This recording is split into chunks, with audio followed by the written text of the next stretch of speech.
आज से करीब 43-44 दिन पहले हमने आंदोलन का आगाज किया, शुरुआत करी और थोड़ा सा मोबाइल लगभग 40 दिनों से धरना एक सब रेगुलर बैठे हम लोग बीच में ऑपरेशन 5-6 दिन किया था हम लोग को।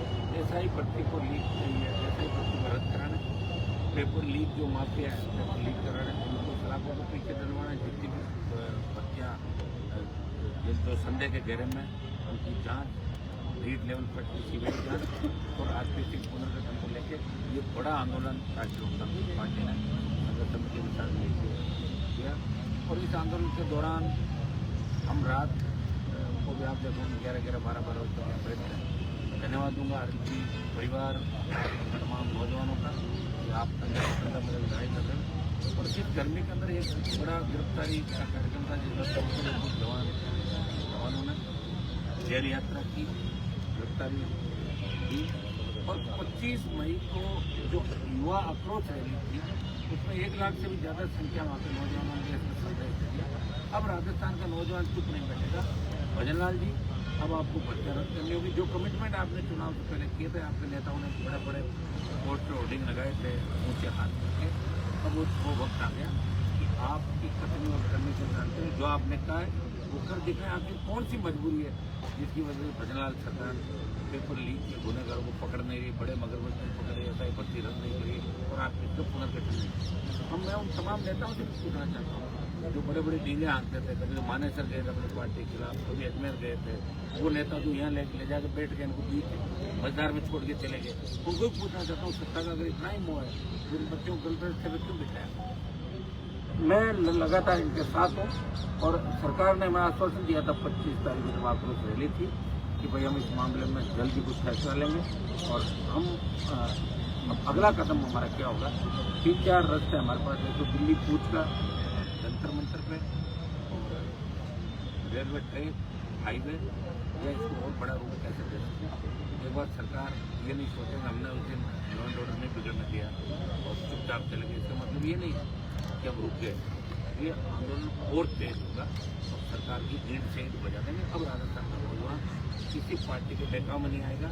इन्होंने देख लिया कांग्रेस बीजेपी ने किस तरह मिलकर राजस्थान को लूटा बर्बाद किया और उसका बदला राजस्थान जिस तरह पकड़े जा रहे हैं रोज आपको इस तरह ऐसा ही ट्रेनिंग बच्चों की जमानत हो रही और एसओजी वकील खड़ा नहीं कर पा रही। सरकार अपना जो एडवोकेट जनरल होता है या सुप्रीम कोर्ट में जो इस की पैरवी करता है वो खड़ा ही नहीं हो रहे और बेल मिल रही। इसे हम लोग सरकार कहीं से पर्दा डालने का प्रयास करी। पर्दे के पीछे निश्चित रूप से बीजेपी के कई नेता जो अपने कई क्षेत्रों को बचाने के लिए भर्ती को रद्द नहीं करवाना चाहते।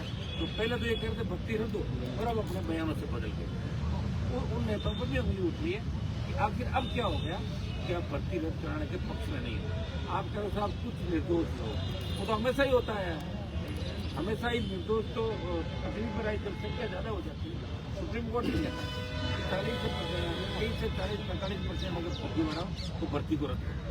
यही वो तो 500 एसओजी कह रही है तो 500 मतलब 8 में 500% अंदाज लगाना हो 50% ज़्यादा भर्ती तो भर्ती रद्द करने की हम मांग करें और आंदोलन जोर पड़ेगा और तेज होगा।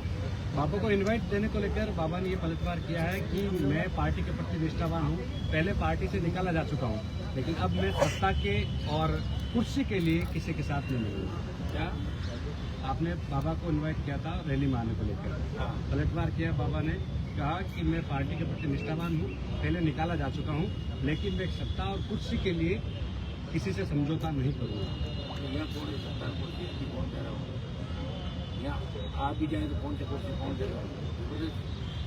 खुद ही बना रहा है अपना। किसने कहा यहाँ करने पाए तब मैंने कहा रैली पाया, मैंने थोड़ी बुलाया। वो मेरी अनुपस्थिति में धरने में आए, मैंने नहीं बुलाया। मेरी अनुपस्थिति में धरने पे आए और मैंने बुलाया जब नहीं आए।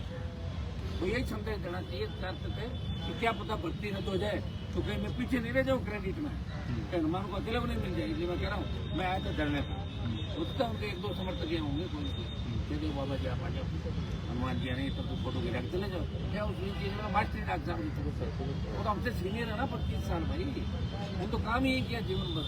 इसको लेकर भी मैंने पूछा क्या आप वहाँ पर सियासी संदेश देने के लिए कौन सी बताओ, खाद का जो काम कर रहे हैं किसके खिलाफ कर रहे हैं? भजन लाल के खिलाफ कर रहे हैं, खुद के खिलाफ कर रहे हैं, ये इसका कोई भविष्य भी है जो कर रहे हैं। अभी तक कोई आज तक काम हुआ था उनसे पूरा आधा काम करके छोड़ देते हो, कभी पूरा जीवन में किया तो बता दे मेरे साथ लड़ाई लड़ी पूरी लड़ी क्या, आज लड़ाई छोड़ के चले गए थे। उनका काम ही है एक बार मामला उठाएंगे फिर खत्म कर देंगे मामला। अब क्या प्लानिंग हो तुम, तो ही पूछो क्या किए, बात छेड़ के क्यों छोड़ते हो? उन्होंने मेरी बात सुनो, मेरे जीवन का अलग उसूल है, उनका अलग है, उनके अलग इलाके हैं। वो तो सुबह शाम तो पूरा अपना इलाके में घूम के शाम को आ जाते हैं। मैं मेरे उन इलाकों में घूमने जाऊँ ना जहाँ मेरा प्रभाव है तो 3 दिन लगते हैं, 1200 किलोमीटर दूर है। अब उनका क्या वो बात क्योंकि ऐसा ही भर्ती के अंदर जो किरकिरी हुई है उनको छोड़ के चले गए, उसके बाद वो काफी बात करते तो चुपचाप करने पाए। बुलाए जब आते रैली कर या कैसे बुलाए, धरना तो मेरा ही था, मेरे धरना पे क्यों आए, मैंने आमंत्रित किया उनका। जब आके गए तो रैली में भी आ जाते हैं। मैं तो नहीं आया उनके धरनों पर कभी, जब बीजेपी का झंडा लगा तो खूब मैं नहीं आता था। मैं मेरी अलग से करता हूँ, किसी के साथ नहीं चलता और किसी के भरोसे भी नहीं हूँ। कोई बाबा के भरोसे लड़ाई नहीं लड़ रहा हूँ, मैं दिमाग से निकाल रहा हूँ। मैं कोई बाबा के भरोसे लड़ रहा हूँ ना सचिन पायलट के, मैं तो उनको याद दिला रहा हूँ कि आपकी करनी और करने में कितना अंतर है। माने तो सरकार गिराने को चले गए थे पायलट साहब और अजमेर चले गए थे आरपीसी, अब क्या हो गया, किससे डर लग रहा है आपको? या बीजेपी में जाना चाहते हो? क्या कारण है बताओ? राजस्थान की जनता जानना चाहती है आपसे।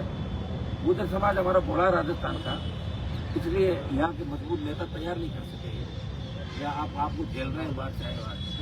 और डॉक्टर साहब आपके भी जमाने चले गए, अब वो गए। ये भी मैंने पूछा कि आप पीछे से क्यों गए, मैंने ये पूछा आप पीछे से क्यों गए, उन्होंने कहा कि आंदोलन को बच्चे हिंसक ना करते इसलिए समझाने के लिए गया था। अरे आपसे ज्यादा क्या समझदार बैठे हम और आपसे बड़े बड़े आंदोलन कर लिए। आपने 50,000 की रैली करी, हमने 5-5 लाख की करी। आपसे 10 गुना 20 गुना ज्यादा ताकत है। करेंगे जल्दी करते हैं ना, अभी तो वेट क्यों कर रहे हो? कैसे नहीं आया दिल्ली तक हलचल मच गई, सारे बिखर गए, इधर भाग रहे हैं सब अपनी दुकान से बैठ गए। रिजल्ट दिखता है कि कांग्रेस वाले एक ही हवाई जहाज में सवार होकर डरते हुए बाड़मेर चले गए और 2,500 की भीड़ नहीं कर पाए। ये रिजल्ट ही और क्या है, डर दोनों तरफ है ना, कांग्रेस को भी और बीजेपी को भी डर आरोपी से। तो रिजल्ट तो आ ही रहा है, अब एक दिन में तो रिजल्ट कैसे आएगा, समय लगेगा। लेकिन हम कौन सी चुप बैठ रहे हैं, ये तो लंबा चलेगा आंदोलन और हमें किसी की आवश्यकता नहीं है। वो तो मैं उनको याद एक दिलाता हूँ, उसमें मैं बार बार ये कहते थे कि हनुमान जी यहाँ नहीं आए, धरना तुम्हारा, झंडा बीजेपी का, क्यों आएंगे हनुमान जी? और जब तुम यहाँ आए तो मैंने रैली में बुलाया, आना चाहिए आपको। जानते हैं राजस्थानी जनता जानते हैं कौन कैसा है, कौन किधर निकले गए जमाने। रायकर के बेटे बेटी को जमानत मिली, उसको लेकर कहा कि सरकार की कमजोर पैरवी के कारण ये सब। मैंने कहा ना 100% किसने कहा? बाबा आप ही चलाते हो, सीरियस लेता है। एक 8 तारीख को आपकी लोकसभा सीट पर सबकी नजर है, वहाँ पर 2 बड़ी सभाओं को लेकर कहीं ना कहीं समाज में 2 समाजों के बीच द्वेष की भावना हो रही है। हालांकि एसपी ने ऑर्डर जारी किया है, धारा लगाई है, क्या कहेंगे? क्या मामला है? वही आपके बयान को लेकर, जो इतिहास को लेकर आपने जो बयान दिया था उसको लेकर। नहीं उसमें लेकिन क्या 8 तारीख तेजा सेना रोज तो यहाँ तो बैठा हूँ। तेजा सेना के लिए निकाला है, वहाँ पे किसी तरह की कोई आप रैली नहीं कर सकते, किसी तरह की कोई सभा नहीं कर सकते। कौन कर रहा है रैली? एक तो क्षेत्रीय करनी सेना का आह्वान है, दूसरा तेजस सेना का। मेरे को जानकारी 8 तारीख को मैं मेरे आवाज पर हूँ, मेरा जन सुनवा का कार्यक्रम मैं पहले से दे दिया था, वहाँ जनता के रूबरू की सुनवाई करूँगा 8 तारीख, मेरा आवाज बना दूँ।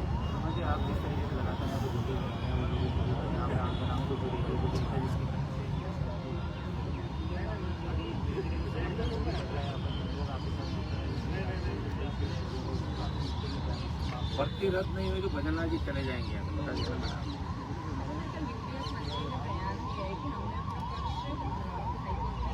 अगर ये भर्ती रद्द हुई तो जो बच्चे थे उनके साथ में नाइंसाफी विदेश मंत्री ने कारण किया, उसका क्या लग रहा है? वो कौन सी कमेटी में ऐसी दे दिया, आप ले लिया, वो हम उनको जाने समिति में है ही नहीं, वो कहाँ से रखते? वो बयान देने के लिए ऑथेंटिक ही नहीं, कैसे दे सकता बयान? हर कोई बयान नहीं दे सकता। सरकार क्या करेगी क्या नहीं करेगी, उस सरकार की तरफ से तो जोगाराम बयान देता है। न्याय और कानून की पोती नकल करते पकड़ी गई, जब नकल का ठेका जोगाराम का तो बीच में कहाँ से आ गया? पूरा काम इसको दे रखा जोगाराम, वही बोल सकता है।